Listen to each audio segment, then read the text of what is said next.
Yes, alright. Nkulamusizaako nnyo mukwano gwange najjo sinze okuba ng'otuwuliriza weebale kwekuumira ku mayingo gano aga UG Updates TV. Kyonna kyonna ky'okola n'oba nga otuwuliriza okola ky'amaanyi nnyo era okola omulimu ogw'amaanyi weebale ogwo ogw'obutawiira okulaba nga buli kadde otuuninga amayingo gano aga UG Updates TV.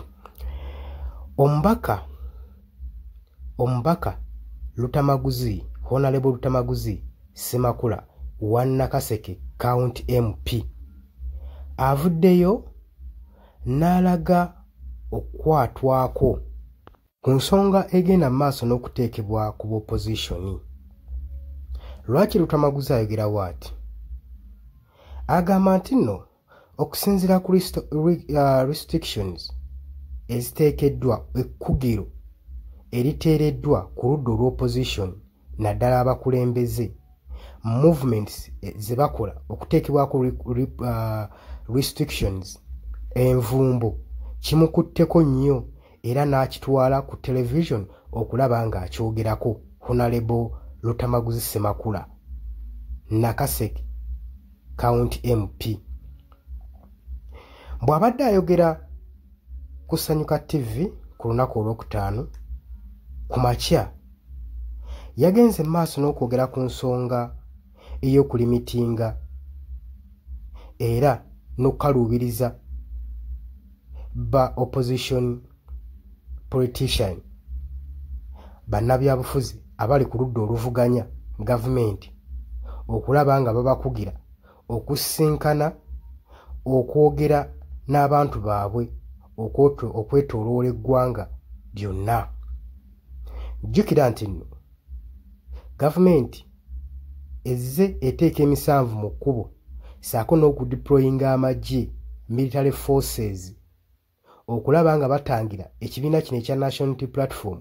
okulaba nga tekyeyongerayo kukola ttwa zaakyo zibadde zigenda mu maaso n'okukola. Kuva eri ku ntandikwa y'omwaka guli ogwaggwa nga bagenda mu maaso n'okukola countrywide tour era tulabye enfunda eziwerako nga bajja balemesebwa, bajja bakubibwa, poliisi n'ebitongole ebikuumaddembe birala nga bijja biteekawo chaos, obujagalalo mu bawagizi b'ekibiina kino ekya National Unity Platform, ekintu ekinyamizza eggwanga nga beebuuza lwaki webanga gavumenti yateekawo oludda olw'opposition lwaki eba tewamwaganya oludda olw'opposition ne lugenda mu maaso n'okuexercisinga activities zaakyo eri eggwanga. Opposition groups agamba Lutamaguzi nti ebibiina bino eby'obufuzi biina plans naye ate bagenze maaso n'okulemesebwa gavumenti okutambula mu ddembe lyabwe okwetooloola eggwanga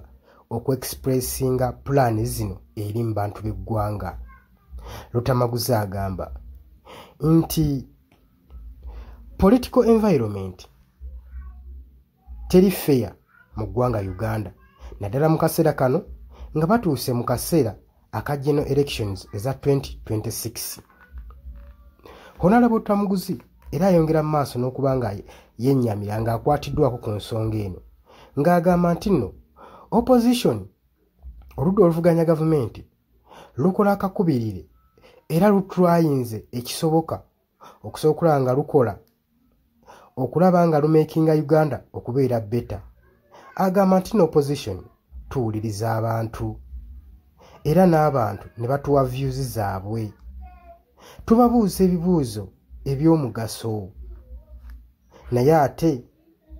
tetuli safe. Agamba tetuli safe so n'abaana baffe tebali safe. Honorable Lutamaguzi bw'atyo bw'agamba. Ayongera okunnyonnyola ku nsonga lwaki opposition eremesebwa movements zaayo ku country tour zaabwe z'abagenzeeko okutalagga eggwanga. Agamba nti abantu abamu abanene mu gavumenti batya enkyukakyuka kubanga mu mulembe guno bageyininze nnyo, balina properties nnyingi saako n'obugagga wansi wa gavumenti eno eriko. Agamba waliwo abantu bangi balina amayumba mangi era batya nti singa mwami Yoweri Kaguta Museveni avaako onaaleka obuyinza bajja kuluuzinga ebyo byonna byonna bye balina era baagala asigalewo ng'ali mu buyinza ngadde ne mu kaseera kano alaga ayebyayebya obulamu butono era ng'asigazza bbanga ttono ku nsi bawulira baagala bamupikemu emyaka emirala asigale ng'akwatiridde ebyobugagga byabwe basobodde okubba mu ggwanga. Honorable Lutamaguzi ayongerako ng'agamba opposition yo neetegefu agamba tekiri ku myezi emeka egisigaddeyo okutuuka ku kalulu agamba balina pulaani newankubadde mwami Yoweri Kaguta Museveni mugezi nnyo mu by'obufuzi. Bino nno bizze mu kaseera nga abakulembeze bagenda maaso n'okufeesinga restriction nga bayingira nga obanga beetegekera akalulu ka 2026 aka general elections nga gavumenti ebataddeko akatuubagiro ebataddeko ettaffaali ebataddeko restrictions ez'amaanyi okulaba nga tebakola necessary movement mu ggwanga kumunyisa kigambo kyabwe ekigenda okukyusa eggwanga okulitwala mu maaso. Jjukira nti enfundo eziwera tulabyeko gavumenti ng'edeployinga heavy security mu events zonna ez'opposition naddala ekibiina kya National Unity Platform nga bagenda mu maaso n'okubakugira obutatuuka mu destiny yaabwe gye babagenda. Newankubadde ebyo byonna bibaddewo wakati mu bantu mu kucunyuzibwa mu kubibwa emiggo mu kusibwa mu kubuzibwawo basigadde tebapoye basigadde bakyasapootinga ekibiina kino era buli we bategeka enkuŋŋaana bafuba okulaba nga bagendayo newankubadde oluusi baminsidirectingibwa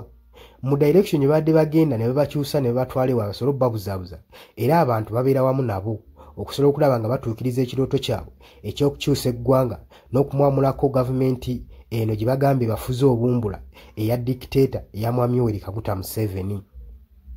Kaakati Lutamaguzi awera nkolokota agamba ku mulundi guno twetegese tekiri ku kyabbanga kirisigaddeyo wabula ffe tumanyi tugenda tuuka kalulu ka 2026 era mwami Museveni akimanyi tulina pulaani esingawo newankubadde mugezi nnyo mu by'obufuzi mu kucyangacyanga empiki naye ku luno agenda kajjuutuka bw'atyo Lutamaguzi aweze enkolokooto.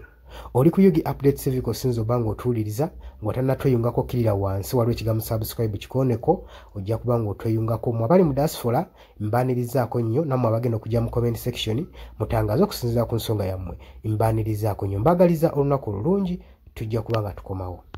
Yes, nkulamusizaako nnyo mukwano gwange yonna gy'osinzira okubanga otuwuliriza gwenna omuwuliriza wa Yugi Updates TV. Mukola ky'amaanyi nnyo okwekuumira ku mayengo gano. Mwe abali emitala w'amayanja abali mu diaspora nammwe mbalamusizaako nnyo sibeerabidde kubanga wemmwe mpagi luwaga abayimirizaawo amayengo ga channel eno okubanga ekulaakulana n'okutuusa eddoboozi lyammwe eri abantu be muba mwagala libatuukeko bonna bonna. Abali emitala w'amayanja ye mbamenye ntya abali Qatar, Dubai, US, UK, abali mu South Africa, abali ku muliraano mu Kenya, Nairobi, abali mu Canada, abali mu Dubai, mwenna mbaanirizaako nnyo mwe bali kwekuumira ku mayengo gano aga Yugi Updates TV. Kakati nno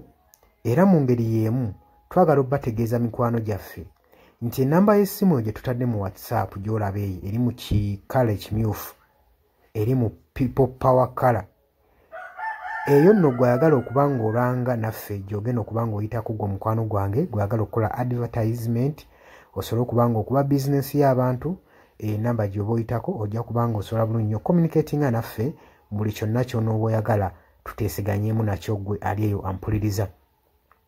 Mbeebazaamu ak'ensusso mmwe abagenze mu maaso okukola omulimu gw'okusubscribinga kweno channel.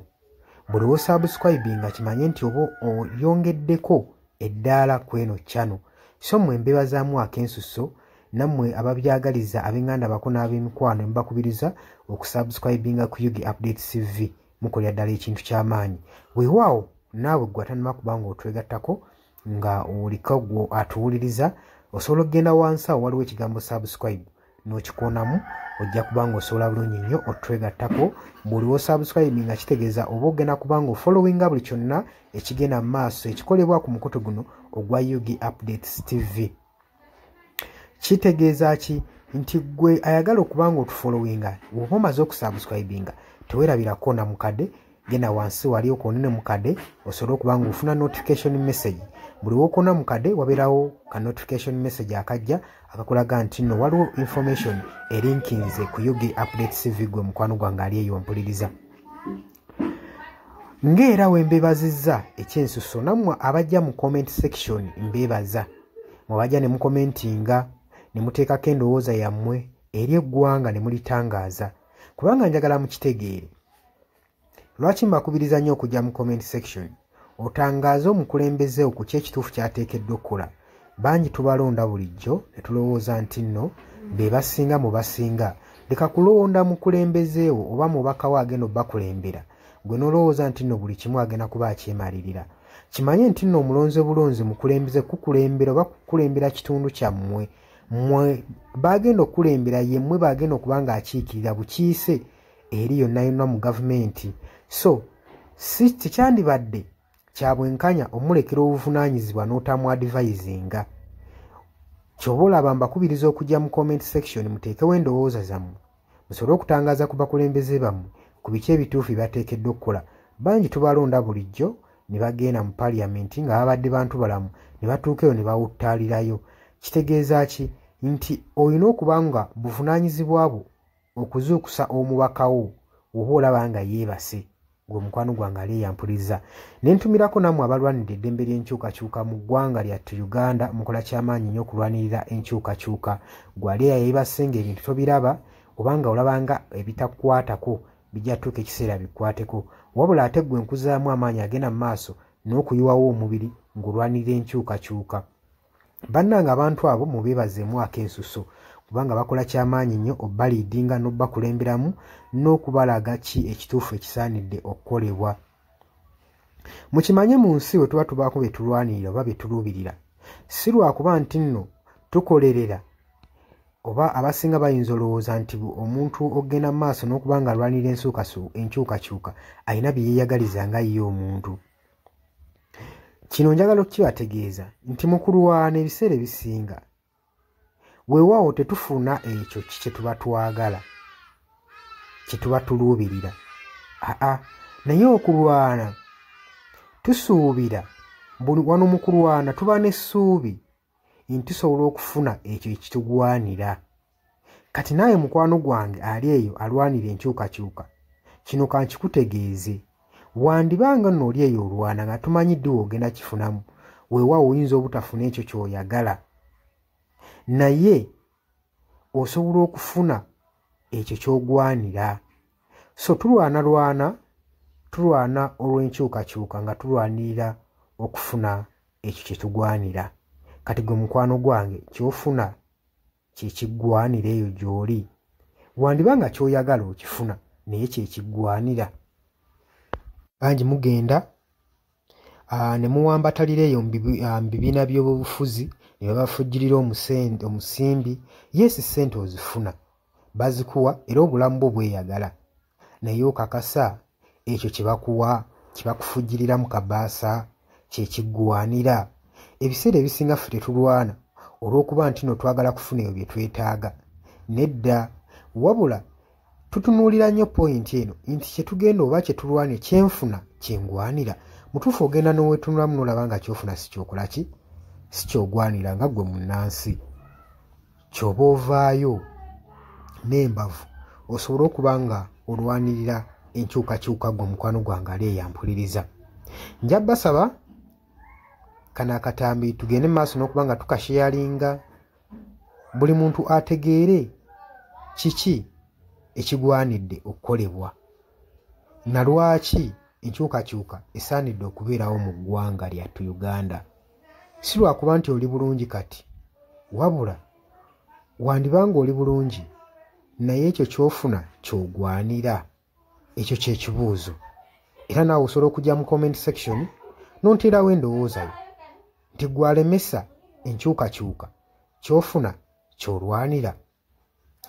muli ku Yugi Update TV ku musinzi oba nga mutuwuliriza mwebale kwekuumira ku mayengo gano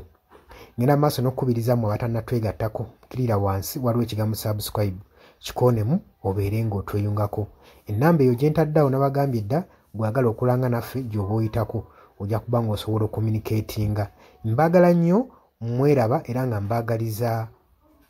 ebisinga